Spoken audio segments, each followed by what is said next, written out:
Hello बच्चों, welcome to CUET papers. आज के सेशन में हम लोग बात करने वाले हैं कि भाई ये जो NCET एग्ज़ाम हो चुका है, अब इसके बाद कॉलेज में रजिस्ट्रेशन हमें कैसे करना है, क्या इसकी प्रोसेस है, इसमें कौन कौन सी स्टेप्स हैं, उन सभी चीज़ों पर बात करेंगे। कुछ स्टेप्स आप सभी लोगों के साथ शेयर करूंगी रजिस्ट्रेशन प्रोसेस की, आपको नोट कर लेना है। किन किन चीज़ों की ज़रूरत पड़ेगी उस दौरान, उनकी भी हम लोग बात करेंगे। साथ ही इस पर भी बात होगी कि कब कहाँ रजिस्ट्रेशन ओपन हो गए हैं, आपको ये कैसे पता चलेगा। ठीक है, तो चलिए, बहुत इम्पॉर्टेंट ये सेशन होने वाला है। इस एक सेशन में आपकी सारी चीज़ें मैं कंप्लीट यहाँ पर करवा दूँगी, उसके बाद आपको कोई भी टेंशन लेने की ज़रूरत नहीं है।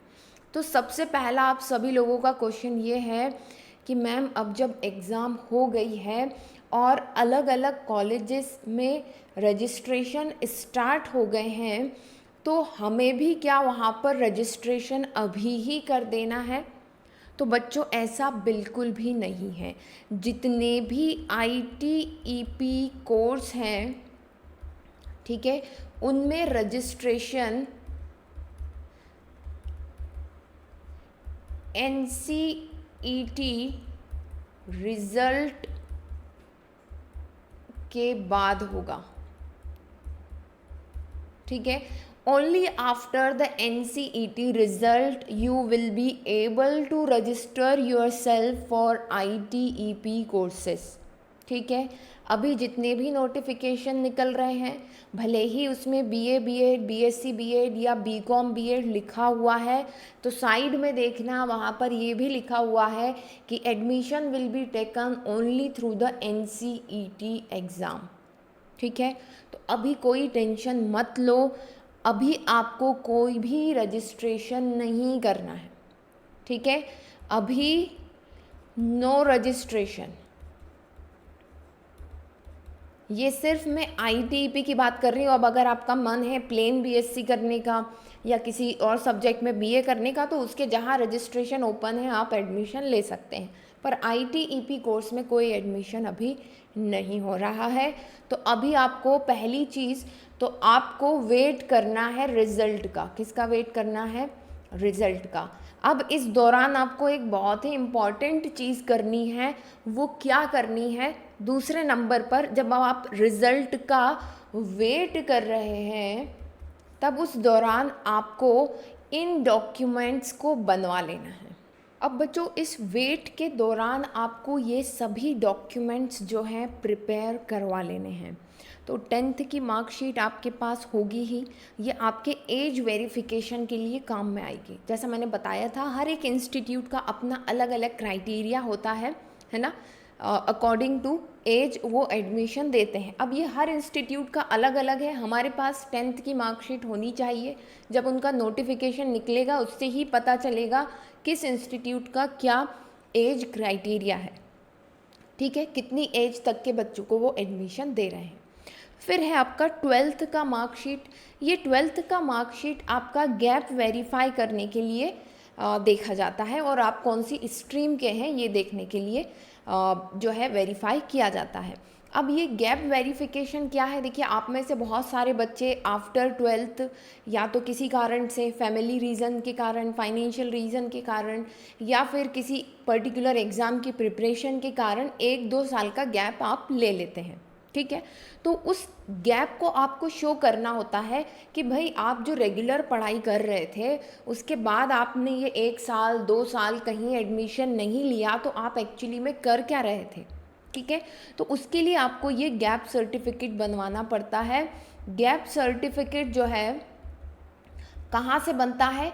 ये वकील बना करके देता है ना, लॉयर बना करके देता है। तो सिंपली आपको कोर्ट, आपकी जो भी डिस्ट्रिक्ट कोर्ट है, वहाँ पर जाना है। वहाँ पर बहुत सारे वकील बैठे रहते हैं, वहाँ पर आपको बस कह देना है कि मुझे गैप सर्टिफिकेट बनाना है। 200 से 300 रुपये में वो बन जाएगा। ठीक है, क्योंकि उसमें स्टैम्प पेपर खरीदना होता है, बाकायदा साइन और सील उस पर लगती है। तो एक गैप सर्टिफिकेट आपके पास 12th मार्कशीट के बाद होना चाहिए। अगर आपने गैप लिया है तो, ध्यान से सुनना, गैप लिया है तो, ठीक है, तो 12th की मार्कशीट, 10th की मार्कशीट, 12th की मार्कशीट, अगर गैप लिया है तो फिर गैप सर्टिफिकेट। ठीक है, तो मैं इसको 7th नंबर दे देती हूँ क्योंकि 6 डॉक्यूमेंट मैंने यहाँ पर लिखे हुए हैं। थर्ड आपका होता है कैरेक्टर सर्टिफिकेट, कि आप कैसे स्टूडेंट थे ये बताया जाता है उसमें। ये कौन देता है? ये जिस भी इंस्टीट्यूट में आपने लास्ट पढ़ाई की है, जैसे अभी 12th आपने स्कूल से आपके पास किया तो स्कूल से आपका कैरेक्टर सर्टिफिकेट बनता है। ठीक है, उसमें वो बताते हैं कि आपका बिहेवियर कैसा था, आप कैसे बच्चे थे, बस सिंपल वो रहता है। ठीक है, तो अगर स्कूल में लास्ट पढ़ाई की थी तो स्कूल से मिलेगा, अगर किसी कॉलेज में पहले ही एडमिशन ले लिया है तो वो एडमिशन वो कॉलेज वाले देंगे फिर आपको। ठीक है, जब आप उससे उनसे टीसी वगैरह ले लेंगे। ठीक, अच्छा, उसके बाद फिर होगा state domicile certificate. State domicile certificate क्या होता है? ये वो सर्टिफिकेट है जो बताता है कि आप किस स्टेट के रहने वाले हैं। ठीक है, ये क्यों ज़रूरी है? क्योंकि ये जो सीट्स का डिस्ट्रीब्यूशन है बच्चों, बहुत सारे इंस्टीट्यूट स्टेट वाइज है ना सीट्स अवेल करवाते हैं। मतलब कि जैसे मान लीजिए आप यहाँ आरआई भोपाल में आते हैं, ठीक है, तो आरआई भोपाल के अंदर कुछ स्टेट्स आती हैं, ठीक है, तो वो होम स्टेट्स हो जाएंगी उनके लिए। ठीक, समझे? तो मान लीजिए अब मैं मध्य प्रदेश की ही हूँ, ये मेरा होम स्टेट है और ये इंस्टीट्यूट भी इसी स्टेट में है, तो मुझे अपना डोमिसाइल बताना होगा कि हाँ भाई मैं मध्य प्रदेश की रहने वाली हूँ और ये इंस्टीट्यूट यहीं है। उसके लिए मध्य प्रदेश के रहने वालों के लिए वहाँ पर कुछ सीट रिज़र्व करके रखते हैं वो। ठीक है, तो जो सीट का डिस्ट्रीब्यूशन होता है वो होम स्टेट और अदर स्टेट के बेसिस पर भी होता है बहुत सारे इंस्टीट्यूट में, है ना, कुछ में नहीं होता है, कुछ में होता है। ठीक, तो स्टेट डोमिसाइल सर्टिफिकेट भी आपके पास होना चाहिए कि आप किस स्टेट के रहने वाले हैं। ओके, फिर एक और सर्टिफिकेट, अलग अलग तरह के सर्टिफिकेट हो सकते हैं, जैसे कि SC ST PWD OBC NCL EWS certificate, है ना, जो भी आपकी कैटेगरी लगती है उसके अकॉर्डिंग आपके पास ये सर्टिफिकेट होना चाहिए। ठीक, अब ये सर्टिफिकेट स्टेट लेवल के भी बनते हैं और सेंट्रल लेवल के भी बनते हैं। ठीक है, तो आप बनवा लीजिए दोनों तरह के। क्यों? क्योंकि अगेन वही दिक्कत आएगी कि स्टेट में अगर आप अपनी स्टेट में अप्लाई कर रहे हैं तो आपकी स्टेट का सर्टिफिकेट लग जाएगा, बट आउट ऑफ स्टेट जा कर के फिर रिजर्वेशन लेना चाह रहे हैं तो फिर सेंट्रल का सर्टिफिकेट लगेगा। Is this clear? तो दोनों तरह के सर्टिफिकेट बनते हैं, वो सर्टिफिकेट आप बनवा लीजिए। ठीक है, इसके अलावा कुछ अदर रिजर्वेशन सर्टिफिकेट होते हैं, जैसे किसी को स्पोर्ट्स कोटा मिल जाता है ना, कोई नेशनल लेवल पर खेला हुआ है, किसी के फैमिली मेम्बर्स जो हैं वो आर्मी में थे तो उसका कोटा मिल जाता है, तो इस तरह एक्स सर्विसमैन का कोटा मिल जाता है, तो ऐसे भी सर्टिफिकेट्स बनते हैं। तो जो लोग इस कैटेगरी से बिलोंग करते हैं, एक्स सर्विसमैन या स्पोर्ट्स कोटा है उनके पास, तो आपका सर्टिफिकेट आपके पास होना चाहिए। ठीक है, इसके साथ 7th जैसे मैंने आपको कहा गैप सर्टिफिकेट होना चाहिए। 8th जो है आपके पास होना चाहिए आपकी TC, है ना, TC जो कि है आपको आपके इंस्टीट्यूशन से ही दी जाती है। किससे दी जाती है? इंस्टीट्यूशन से दी जाती है। TC क्या होता है? आपका ट्रांसफ़र सर्टिफिकेट। ठीक है, तो ये आपको आपके स्कूल से ही मिलता है। कहाँ से मिलेगा? ये आपके स्कूल से मिलेगा। ट्रांसफ़र सर्टिफिकेट स्कूल से मिलेगा। ठीक है, तो ये सारी चीज़ें हो गई, ये तो हुए डॉक्यूमेंट्स। ठीक, अभी इसमें कुछ और भी चीज़ें ऐड होंगी। अब ये समझ लो कि ये जो अभी जिस दौरान आप रिज़ल्ट का वेट कर रहे हो उस दौरान आपको ये सारी चीज़ें बनवा लेनी है। ये सर्टिफिकेट आपके लेटेस्ट होने चाहिए, सबसे पहली चीज़। ऐसा नहीं कि 5-6 साल पुराना सर्टिफिकेट ले जाओ, 2 साल के अंदर अंदर तक का होगा तो बढ़िया रहेगा। ठीक है, एटलीस्ट 2 ईयर के अंदर का हो, और भी लेटेस्ट है तो और भी अच्छा। ठीक है, बाकी वहाँ पर जब किसी भी इंस्टीट्यूट का नोटिफिकेशन आता है तो उसमें वो बताते भी हैं कि इस डेट तक का सर्टिफिकेट चल जाएगा, इतना पुराना नहीं होना चाहिए, वो एक अलग मैटर है। इसीलिए मैं कह रही हूँ कि ओवरऑल 2 साल तक के अंदर अंदर का रहेगा सर्टिफिकेट तो वो ज़्यादा बढ़िया है। स्पेशली अब 10th 12th तो कोई बदल नहीं सकता है, राइट? तो आपको इस पर ध्यान रखना है। आपका जो स्टेट डोमिसाइल है, किस स्टेट की आप रहने वाले हो, आपके जितने भी ये कास्ट सर्टिफिकेट है ना, EWS OBC ये सब है, और जो कोई रिजर्वेशन सर्टिफिकेट है वो। नेक्स्ट चीज़, कुछ सर्टिफिकेट रीजनल लैंग्वेज में होते हैं। है ना, रीजनल लैंग्वेज में होते हैं, तो वो आपके इंग्लिश या हिंदी में ही होने चाहिए। अगर आपका कोई भी सर्टिफिकेट रीजनल लैंग्वेज में है, मान लो गुजराती में है, मराठी में है, उड़िया में है, तो उसको भाई इंग्लिश या हिंदी में कन्वर्ट करा लो, क्योंकि ऑल ओवर इंडिया आप अप्लाई करोगे, फिर वहाँ पर रीजनल लैंग्वेज का सर्टिफिकेट नहीं चलेगा। ठीक है, क्लियर है इतनी चीज़ें? ठीक, अब ये जो 8 डॉक्यूमेंट हैं, इसके साथ कुछ और चीज़ें ऐड हो जाएंगी रिजल्ट आने के बाद। कौन सी चीज़ें ऐड हो जाएंगी? इसमें प्लस हो जाएगा 9th नंबर पर आपका स्कोर कार्ड। स्कोर कार्ड को डाउनलोड करके उसकी 5-7 कॉपी आराम से निकाल लेना, जितने इंस्टीट्यूट में आपने अप्लाई किया है, या मान लो कि जहाँ पर आप काउंसलिंग में जाना चाहते हैं, ठीक है, वहाँ उतने स्कोर कार्ड बनवा लेना, कम से कम 5-6 से बनवा लेना। ठीक, साथ ही अपना जो एडमिट कार्ड है, ठीक है, एडमिट कार्ड जो प्रिंट कराया था ना, PDF उसका संभाल के रखना। ठीक है, वो भी कभी कभी ज़रूरत पड़ जाती है, इसलिए एडमिट कार्ड, स्कोर कार्ड, इन 8 डॉक्यूमेंट के साथ आपको रखना है। मतलब कि टोटल हो गए आपके 10 डॉक्यूमेंट।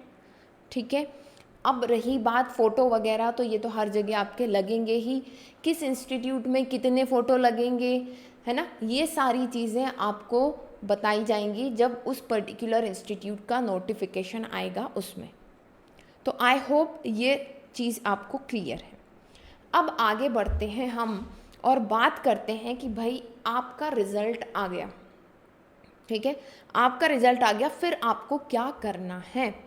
ठीक, तो आपके रिज़ल्ट आने के बाद, यहाँ सुनो ध्यान से, आपका जब रिज़ल्ट आ जाएगा NCET 2024 का, जब रिज़ल्ट आ जाएगा, जो कि हम मान रहे हैं कि भाई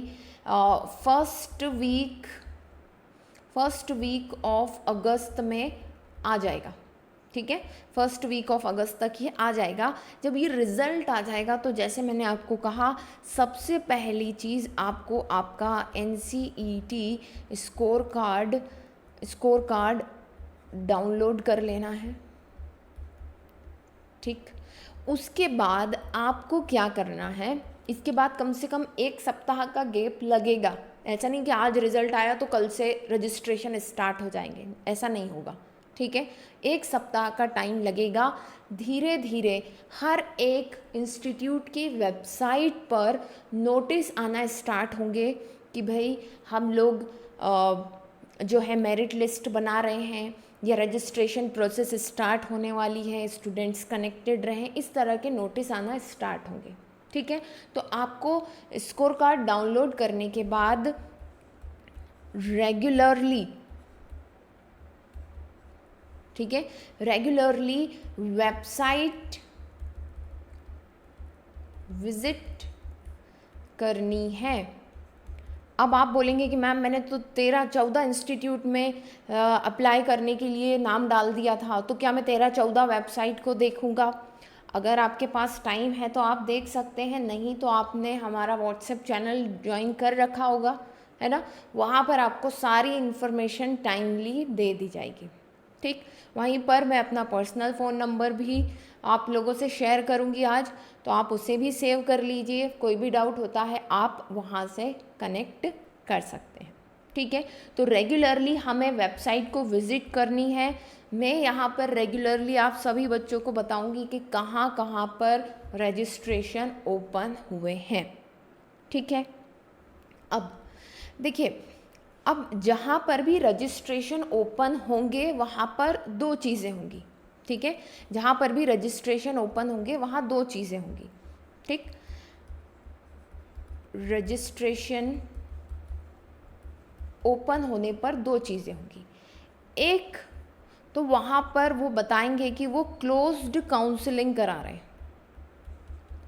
क्लोज्ड काउंसलिंग, और दूसरा वो बताएंगे कि हम ओपन काउंसलिंग करा रहे हैं। क्लोज्ड काउंसलिंग का मतलब ये है जिन्होंने फॉर्म में इंस्टीट्यूट सिलेक्ट किया था, उन्हें ईमेल आएगा, ईमेल या कॉल, इस तरह से कुछ भी चीज़ आ सकती है। ईमेल आएगा, कॉल आएगा, मैसेज आएगा, ठीक है, वो क्लोज्ड काउंसलिंग हो गई। उसके अलावा वो किसी और को इन्फॉर्म नहीं करेंगे। ओपन काउंसलिंग में क्या होगा कि वो बताएंगे कि भाई हम लेट्स से कि 30 जुलाई तक तो कुछ नहीं होने वाला है, 30 अगस्त मान लेते हैं, ठीक है, 30 अगस्त से रजिस्ट्रेशन स्टार्ट हो रहे हैं, ठीक, तो आप लोग रजिस्टर कीजिए, इस तरह से वो नोटिस देंगे। ये मैंने टेंटेटिव डेट एक एग्जाम्पल के लिए बताया है। ओपन काउंसलिंग में कोई भी बच्चा जिसने उस इंस्टीट्यूट का नाम फॉर्म में लिया था, सिलेक्ट किया था या नहीं किया था, वो भी इसमें जा कर के अप्लाई कर सकता है। उसके स्कोर के अकॉर्डिंग उसको एडमिशन मिल जाएगा। समझ में आई ये बात? क्लोज्ड काउंसलिंग में वो उन्हीं बच्चों को कांटेक्ट करेंगे जिन्होंने फॉर्म में इस इंस्टीट्यूट का नाम सिलेक्ट किया था, या वो डायरेक्टली एक मेरिट लिस्ट निकाल देंगे कि भाई ये बच्चे हमने फर्स्ट काउंसलिंग में सिलेक्ट किए हैं। अब जिसका नाम आ जाएगा फर्स्ट काउंसलिंग में ही, ठीक है, उसको पैसे जमा करके अपनी सीट बुक करानी होगी, ठीक है। अगर आप वो सीट छोड़ दोगे तो फिर वो सीट किसी और को ऑफ़र की जाएगी। इतना क्लियर है? तो क्लोज्ड काउंसलिंग में जिन्होंने नाम लिखा था सिर्फ उन्हें कॉल जाएगा, उनका नाम वेबसाइट पर आएगा। ओपन काउंसलिंग में वो बोलेंगे सब आओ और रजिस्टर करो, फिर हम मेरिट लिस्ट बनाएंगे। इस रजिस्ट्रेशन के बाद जो है वो मेरिट लिस्ट बनाएंगे, ठीक। अब इसके बाद की क्या प्रोसेस रहेगी? इसके बाद में अब आपको रखना है पैसों का इंतज़ाम, ठीक है। अच्छा, एक चीज़ और, मान लीजिए कि फ़र्स्ट काउंसलिंग में आपका नाम नहीं आता है, ठीक है। फर्स्ट काउंसलिंग हुई, फिर सेकंड काउंसलिंग होगी, तो जो सीट खाली रह जाएगी, है ना, लेफ्ट सीट्स जो है फिर सेकंड काउंसलिंग में भरी जाएगी। अगर उसमें भी कोई सीट खाली रह गई तो फिर थर्ड काउंसलिंग होगी। क्या होगी? थर्ड काउंसलिंग होगी। और उसमें भी अगर मान लो सीट खाली रह गई तो फिर वो क्या कर देंगे? ओपन काउंसलिंग कर देंगे। ये किसकी कंडीशन बता रही हूँ मैं?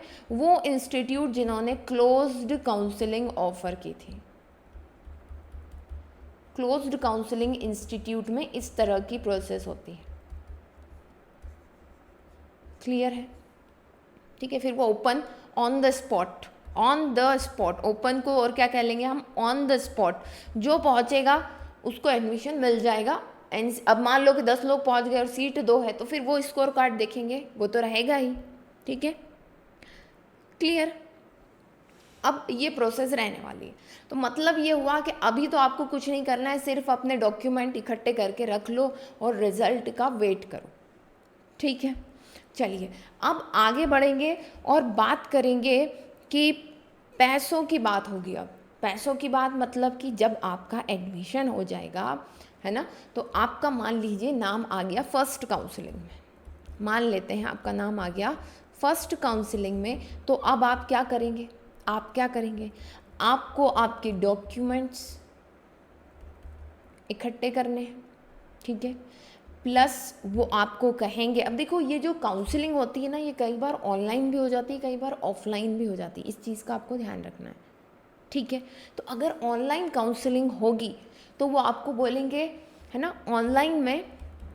ऑनलाइन काउंसलिंग हुई तो वो बोलेंगे कि जो डॉक्यूमेंट्स हैं, ठीक है, डॉक्यूमेंट्स प्लस रजिस्ट्रेशन फीस, ठीक है, ये आपको ऑनलाइन सबमिट करनी होगी, ऑनलाइन सबमिट करनी पड़ेगी। ठीक है, ये रजिस्ट्रेशन फ़ीस क्या है? ये 10 से 20 हज़ार रुपये की होती है। कुछ IITs NITs में इसकी फ़ीस और भी ज़्यादा होती है। ये आपकी सीट बुक कर देती है कि हाँ भैया इनका सिलेक्शन हुआ था, इन्होंने डॉक्यूमेंट भी दे दिए, इन्होंने फ़ीस भी भर दी, आपकी सीट हो जाएगी बुक। ठीक है, मतलब कि आपका कंफर्म जो है एक सीट बुक हो गया। अब इस प्रोसेस के बाद वो क्या करेंगे? ऑनलाइन सबमिट हो जाएगा, उसके बाद वो आपको ऑफलाइन बुलाएंगे, ऑफलाइन फिजिकल वेरिफिकेशन के लिए। ठीक है, तो वो आपको करवाने के लिए जाना पड़ेगा फिजिकल वेरिफिकेशन, और उसी दिन आपका एडमिशन बिल्कुल कंफर्म मान लिया जाएगा कि हाँ भाई आपका एडमिशन हो गया। ठीक है, ये जो ऑनलाइन प्रोसीजर हुआ ये तो आपने सीट लॉक कर दी कि भाई मेरे लिए सीट रखना, मेरा सब कुछ सही है, मैं आऊँगा और अपनी फिज़िकल वेरिफिकेशन, आपके डॉक्यूमेंट्स को वो चेक करेंगे फिज़िकली और आपका एडमिशन फिर कंफर्म करेंगे। इन सभी चीज़ों के लिए वो कुछ डेट देंगे। ऐसा नहीं कि आज डॉक्यूमेंट अपलोड करें तो कल बोल देंगे कि आ जाओ, ऐसा नहीं है। 1 सप्ताह 10 दिन का समय दिया जाता है। ठीक है, चलिए अब ओपन काउंसलिंग वालों के लिए तो कोई दिक्कत है ही नहीं, सेम चीज़ है, कोई भी अप्लाई करो लिस्ट निकलेगी, है ना। एनीवन ओपन काउंसलिंग में क्या होगा, ओपन में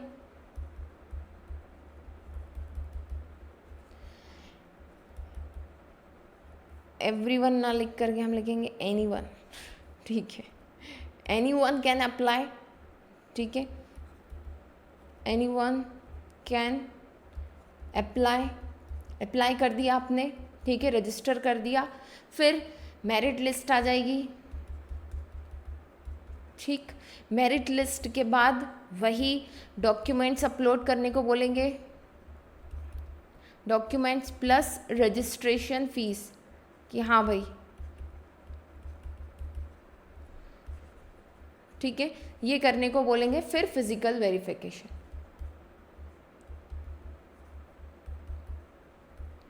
बस इतना ही अंतर है, क्लियर है। ठीक है, तो अभी ज़्यादा टेंशन मत लो, करना क्या है, बस ये डॉक्यूमेंट्स तैयार करवाओ और रिज़ल्ट का वेट करो, रिज़ल्ट का वेट करो। बाकी अभी इन बिटवीन डेज मैं आप सभी लोगों के लिए कुछ स्पेशल वीडियोस लेकर के आऊँगी, जिससे आपको और ज़्यादा क्लैरिटी इस कोर्स के बारे में, प्लस कहाँ कहाँ कैसे कैसे सीट अलॉटमेंट्स हैं, उन चीज़ों के बारे में आइडिया मिल जाएगा। ठीक है, तो आई होप ये आप चीज़ें समझ पाए होंगे। कोई भी डाउट आता है तो आप मुझसे व्हाट्सएप पर अपने डाउट्स पूछ सकते हैं। हो सकता है थोड़ी देरी हो, सुबह का शाम में आंसर दूँ, but I will definitely answer you. Okay, चलिए तो फिर मिलते हैं नेक्स्ट वीडियो में, तब तक के लिए best of luck and bye.